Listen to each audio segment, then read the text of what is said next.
दोस्तों आप भी अभिषेक शर्मा और ऋतुराज गायकवाड़ की शानदार बल्लेबाजी के बाद टीम इंडिया की घातक गेंदबाजी देखकर खुश है तो इस वीडियो को एक लाइक जरूर करें। तो दोस्तों भारतीय टीम ने दूसरे टी20 मुकाबले में शानदार परफॉर्मेंस करते हुए जिम्बाब्वे को हराकर एक बार फिर से इतिहास रच दिया है। तो दोस्तों हम आपको इस मुकाबले का पूरा हाईलाइट तो इस वीडियो में बताएंगे, लेकिन दोस्तों उससे पहले आप भी अभिषेक शर्मा और ऋतुराज गायकवाड़ के साथ साथ रिंकू सिंह की तूफानी बल्लेबाजी को 100 में से कितने अंक देंगे आप हमें कमेंट में ज़रूर बताएं। और साथ ही आप भी चैनल पर नए हैं और अभी तक चैनल को सब्सक्राइब नहीं किया तो चैनल को सब्सक्राइब करके बेल आइकन जरूर दबा लें।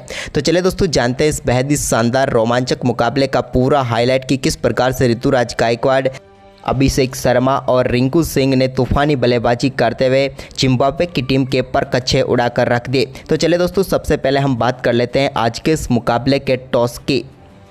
तो दोस्तों आज के इस मुकाबले में एक बार फिर सिक्का उछाला सिकंदर रजा ने और गिरा शुभमन गिल के पक्ष में। गिल ने टॉस जीतकर पहले बल्लेबाजी का फैसला किया। गिल के साथ अभिषेक शर्मा टीम इंडिया के लिए पारी की शुरुआत करने उतरे। तो दोस्तों पहले ओवर की दूसरी ही गेंद पर अभिषेक शर्मा ने शानदार छक्के के साथ अपनी पारी का आगाज़ किया और गेंद को बैकवर्ड्स कर लेग के ऊपर से छक्के के लिए भेज दिया।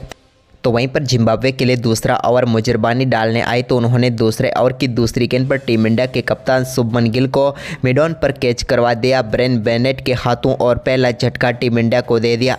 कप्तान शुभमन गिल 4 गेंदों का सामना करने के बाद 2 रन बनाकर पेविलियन लौटे। तो वहीं पर इसके बाद दोस्तों अभिषेक शर्मा ने ऋतुराज गायकवाड़ के साथ मिलकर टीम के स्कोर को आगे बढ़ाया। तो तीसरे ओवर की पहली गेंद पर उन्होंने ब्रेन बेनेट की गेंद को शानदार तरीके से चौके के लिए बाउंड्री लाइन के पार भेज दिया। तो इसकी अगली ही गेंद पर एक और चौका उनके बल्ले से देखने को मिला, यानी कि बैक टू बैक 2 चौके उन्होंने जड़े।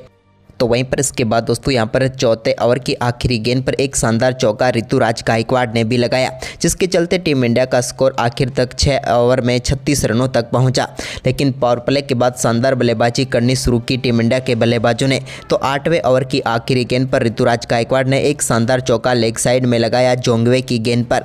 तो वहीं पर इसके बाद 9वां ओवर डालने आए सिकंदर रजा की पहली गेंद पर अभिषेक शर्मा ने अपनी रजा दिखाते हुए गेंद को लॉन्ग ऑन के ऊपर से चौके के लिए बाउंड्री लाइन के पार भेज दिया। तो वहीं पर दोस्तों इसी ओवर की अगली ही गेंद पर एक बार फिर अभिषेक शर्मा ने अपने इरादे साफ किए और इस बार लॉन्ग ऑफ के ऊपर से गेंद को छक्के के लिए बाउंड्री लाइन के पार भेजा और 2 गेंदों पर 10 रन बनाकर टीम इंडिया के स्कोर को तेजी से आगे बढ़ाया। तो वहीं पर इसके बाद दोस्तों 10वें ओवर की पहली गेंद पर ऋतुराज गायकवाड़ ने भी जोंगवे की गेंद को शानदार तरीके से एक और बेहतरीन शॉट के जरिए चौके के लिए बाउंड्री लाइन के पार भेज दिया। कमाल की टाइमिंग इस शॉट में देखने को मिली। तो वहीं पर इसकी अगली ही गेंद पर उन्होंने एक बार फिर से गेंद को चौके के लिए बाउंड्री लाइन के पार भेजा, स्लाइस किया और एक और चौका जड़ दिया। तो वहीं पर इसके बाद 11वें ओवर की पहली गेंद पर अभिषेक शर्मा ने एक और शानदार चौका स्क्वायर लेग की तरफ जड़ा, लेकिन दोस्तों इसके साथ ही वो अपने अर्धशतक के बिल्कुल करीब पहुंच गए थे। वहीं पर 11वें ओवर की तीसरी गेंद पर डेवन मॉयर्स की गेंद पर बड़ा शॉट खेला उन्होंने और फाइन लेग के ऊपर से जड़े छक्के के साथ ही बेहतरीन बल्लेबाजी करते हुए बेहतरीन अर्धशतक पूरा कर लिया टीम के लिए और शानदार तरीके से यहाँ पर भारतीय टीम के स्कोर को आगे बढ़ाना शुरू किया। तो वहीं पर इसी ओवर की चौथी गेंद पर भी उनके बल्ले से एक और शानदार चौका देखने को मिला लेग साइड में। तो इसके बाद ओवर की 5वीं गेंद पर डीप एक्स्ट्रा कवर के ऊपर से एक बेहतरीन छक्का अभिषेक ने जड़ा, जबकि ओवर की आखिरी गेंद पर निकले चौके के साथ ही उन्होंने शानदार 28 रन इस ओवर में बटोर लिए। इसके बाद 13वें ओवर की पहली गेंद पर भी सिकंदर रजा की गेंद को अभिषेक शर्मा ने एक बार फिर से लॉन्ग ऑन के ऊपर से छक्के के लिए भेज दिया।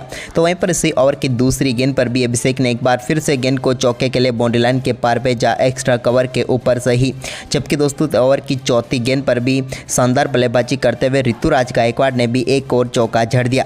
इसके बाद यहाँ पर ओवर नंबर 14वां आया तो यहाँ पर अभिषेक शर्मा ने वेलिंगटन मस्काजा की पहली गेंद पर डीप मिड विकेट के ऊपर से गेंद को छक्के के लिए बाउंड्री लाइन के पार भेज दिया। तो वहीं पर दोस्तों इसी ओवर की दूसरी गेंद पर भी उनके बल्ले से एक और बड़ा शॉट देखने को मिला और इस शानदार छक्के के साथ ही वो अब 94 रनों पर पहुंच चुके थे। लेकिन दोस्तों उन्होंने अपने ही अंदाज में 14वें ओवर की 5वीं गेंद पर फाइन लेग के ऊपर से शानदार छक्का जड़कर दमदार बल्लेबाजी करते हुए अपना शानदार शतक पूरा कर लिया। टी20 में डेब्यू भले ही इनका खराब रहा हो, लेकिन दूसरे ही मुकाबले में शतक जड़कर अभिषेक ने इतिहास रच दिया। तो वहीं पर इसके बाद दोस्तों इसी ओवर की आखिरी गेंद पर वो एक और बड़ा शॉट खेलना चाहते थे, लेकिन इस बार गेंद डेवन मॉयर्स के हाथों में चली गई और अभिषेक शर्मा शानदार 47 गेंदों पर 100 रनों की पारी खेलकर पेविलियन लौटे और टीम के लिए अद्भुत योगदान दिया। इसके बाद 16वें ओवर की तीसरी गेंद पर रिंकू सिंह के बल्ले से भी एक्स्ट्रा कवर के ऊपर से एक और फ्लैट 6 देखने को मिला। ये भी कमाल का शॉट था और रिंकू ने भी अपना दम दिखाना शुरू कर दिया। वहीं पर इसके बाद दोस्तों 16वें ओवर की आखिरी गेंद पर मोजिरबानी की गेंद को ऋतुराज गायकवाड़ ने लॉन्ग ऑन की तरफ शानदार शॉट के जरिए चौके के लिए बाउंड्री लाइन के पार भेजा और टीम के स्कोर को 16 ओवर की समाप्ति के बाद 165 रनों तक पहुँचा दिया। वहीं पर इसके बाद ऋतुराज गायकवाड़ ने भी शानदार बल्लेबाजी करते हुए 17वें ओवर की आखिरी गेंद पर चौके के साथ अपना बेहतरीन अर्धशतक पूरा किया। लेकिन अर्धशतक के बाद 18वें ओवर की दूसरी गेंद पर इनके बल्ले से सामने की तरफ एक शानदार चौका देखने को मिला। तो वहीं पर इसी ओवर की तीसरी गेंद पर भी इन्होंने लॉन्ग ऑन के ऊपर से गेंद को शानदार बल्लेबाजी करते हुए छक्के के लिए बाउंड्री लाइन के पार भेज दिया और ऋतुराज गायकवाड़ भी अब चौथे गेंद में आ चुके थे। वहीं पर ओवर की चौथी गेंद पर भी उन्होंने एक और चौका लगाया, जिसके चलते टीम इंडिया का स्कोर 190 रनों के पार हो गया। जबकि दोस्तों 18वें ओवर की 5वीं गेंद पर ही ऋतुराज गायकवाड़ ने एक और शानदार चौका यहां पर जड़ दिया बैकवर्ड पॉइंट की तरफ और इस चौके के साथ ही यहां पर ऋतुराज गायकवाड़ और रिंकू सिंह के बीच शानदार 50 रनों की पार्टनरशिप तो पूरी हुई। इस ओवर में भी 20 रन बटोर लिए। तो वहीं पर इसके बाद 19वें ओवर की चौथी गेंद जो कि मोजिरबानी ने डाली, इस गेंद पर भी बड़ा शॉट खेलते हुए रिंकू सिंह ने गेंद को 104 मीटर दूर छक्के के लिए बाउंड्री लाइन के पार भेज दिया। ये अद्भुत शॉट था उनके बल्ले से निकला हुआ। जबकि दोस्तों 19वें ओवर की आखिरी गेंद पर भी रिंकू सिंह ने मिड विकेट के ऊपर से एक और गेंद को छक्के के लिए बाउंड्री लाइन के पार भेज दिया।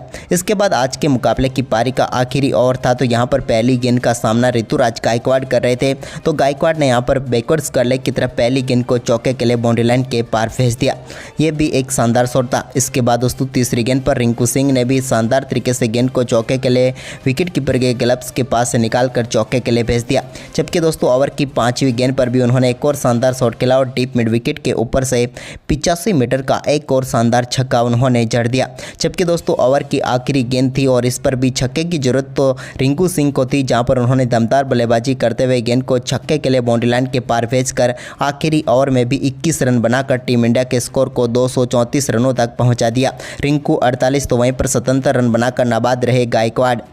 वहीं पर दोस्तों भारत के दिए हुए इस विशाल लक्ष्य का पीछा करने उतरी जिम्बाब्वे की टीम के लिए इनोसेंट कया के साथ पारी की शुरुआत करने उतरे मदेवर। पहली गेंद पर यहां पर कया ने शानदार चौका लगाया। उन्होंने एक शानदार गेंद को स्क्वाडले की तरफ चौके के लिए बाउंड्री लाइन के पार भेजा। लेकिन मुकेश कुमार ने इस ओवर की तीसरी गेंद पर शानदार वापसी करते हुए इनोसेंट कया को एक बार फिर से बोल्ड करके पेविलियन भेजा और भारतीय टीम को पहली सफलता दिला दी। कया इस मुकाबले में 3 गेंदों पर 4 रन बनाकर पेविलियन लौटे। इसके बाद बेनेट ने अपना दमदार परफॉर्मेंस दिखाया। दूसरा ओवर डालने आए अभिषेक शर्मा की तीसरी गेंद पर उनके बल्ले से शानदार छक्का देखने को मिला। तो वहीं पर इसके बाद दोस्तों तीसरा ओवर डालने आए मुकेश कुमार के ओवर में भी उन्होंने शानदार बल्लेबाजी की और तीसरे ओवर की चौथी गेंद पर बड़ा शॉट खेलते हुए गेंद को मिड विकेट के ऊपर से बाउंड्री लाइन के पार भेजा, फिर या यूं कहे तो स्टैंड के ही पार भेज दिया। वहीं पर इसी ओवर की 5वीं गेंद पर भी उन्होंने एक और बड़ा शॉट खेला और इस बार लॉन्ग ऑफ के ऊपर से गेंद को 94 मीटर दूर छक्के के लिए बाउंड्री लाइन के पार भेजा। लेकिन इसी ओवर में मुकेश कुमार ने शानदार वापसी करते हुए तीसरे ओवर की आखिरी गेंद पर बोल्ड करके पेविलियन भेज दिया बेनेट को और भारतीय टीम को महत्वपूर्ण सफलता दिला दी।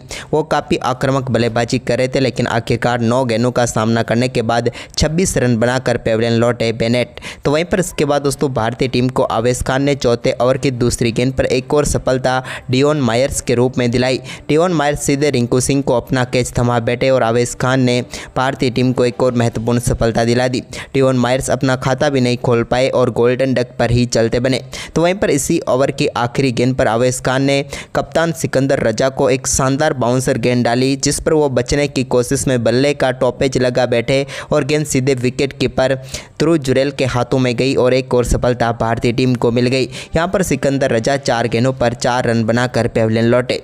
तो इसके बाद दोस्तों यहाँ पर मदेवर कुछ देर तक संघर्ष करते रहे जोनाथन कैम्पबेल के साथ। दोनों बल्लेबाजों ने संघर्ष किया और टीम के स्कोर को धीरे धीरे आगे बढ़ाया। लेकिन इसी बीच 10वां ओवर डालने आए वाशिंगटन सुंदर के ओवर की चौथी गेंद पर जोनाथन कैम्पबेल बड़ा शॉट खेलना चाहते थे, लेकिन गेंद सीधे हाथों में गई रवि बिश्नोई के और एक और सफलता टीम इंडिया को मिल गई। यहाँ पर हम बात करें कैम्पबेल की तो वो भी 18 गेंदों पर 10 रन बनाकर पेविलियन लौटे।